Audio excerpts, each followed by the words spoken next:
garantir que aquele terceiro fixo, né, aquele que tem lá o seu registro de acesso liberado, como garantir que ele, para ter acesso, de fato cumpriu, né? Ele e a sua empresa, né? Cumpriu com todas as obrigações, mandou todos os documentos e etc, né? Aí aqui eu até relembrei o Severino aí, né? Não sei se todo mundo lembra dele, né? Mas é uma dificuldade grande, né? Entender se de fato aquele crachá está liberado, né?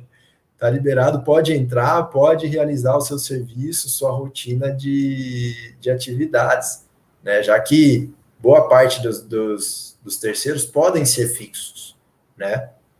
Para aquelas atividades com portaria, limpeza, normalmente são terceirizados, né?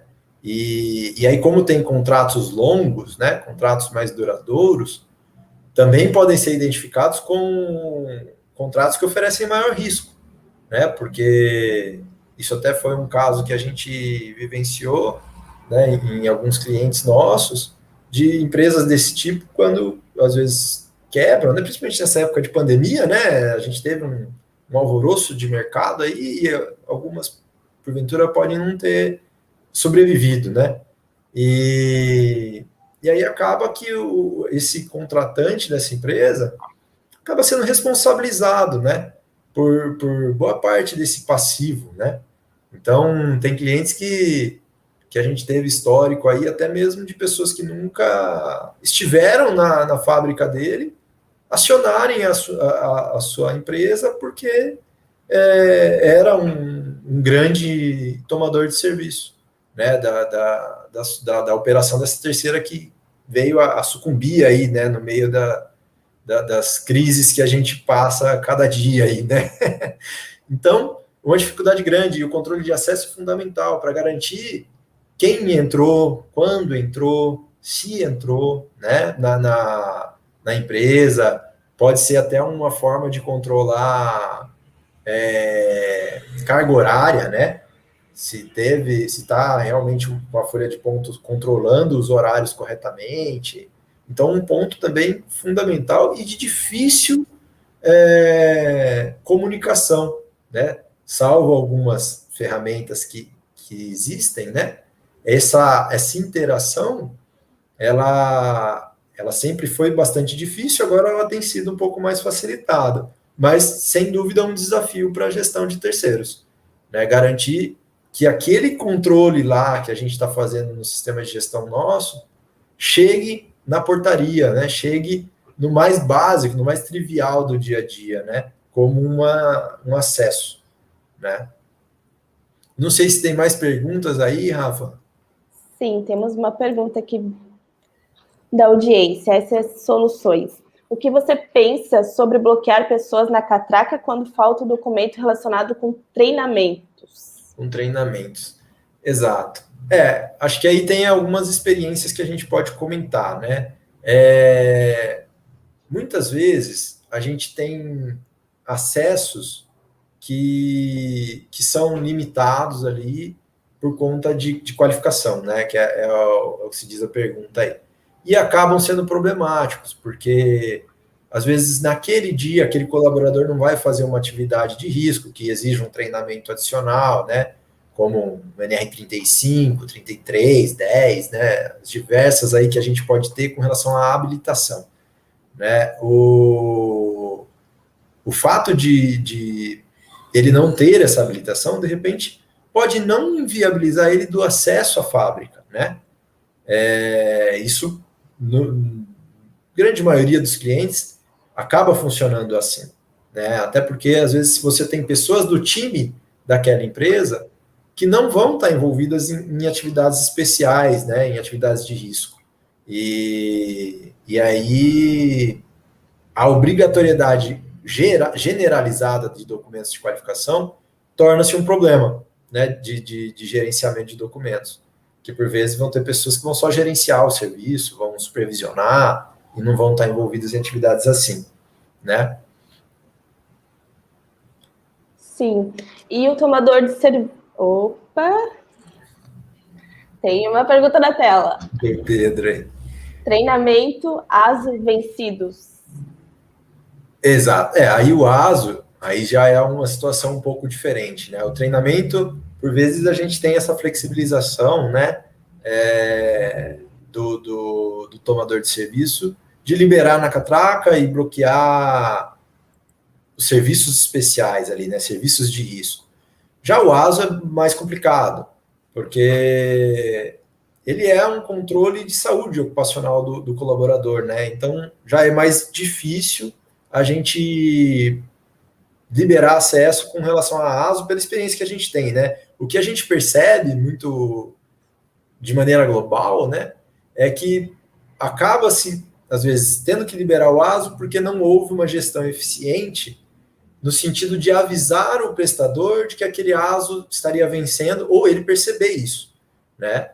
Então, acaba com os ASOs, principalmente os ASOs especiais, né, que tem aqueles exames médicos e tal, eles tomam mais tempo, né, para serem confeccionados. E aí acaba sendo uma dificuldade de portaria. Eu acho que talvez até o Pedro deve estar se mencionando aí algo nesse sentido. Né, que aí o ASO vai levar lá seus 15 dias, 10 dias para ser confeccionado, e de repente o bloqueio de portaria poderia ser um problema. Né? Então, aí mais um fator que o sistema de gestão poderia resolver, né? Com uma boa gestão, tendo uma boa comunicação, integração com o fornecedor de serviços, a gente consegue mitigar esse problema, né?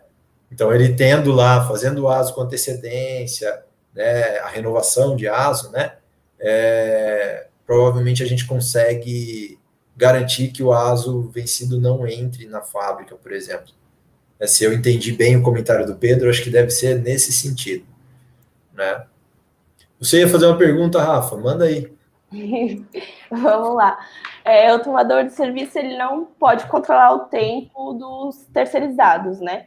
Muitos querem fazer isso. O que você pensa sobre isso? O tempo dos terceirizados, com relação à folha, se diz assim, né?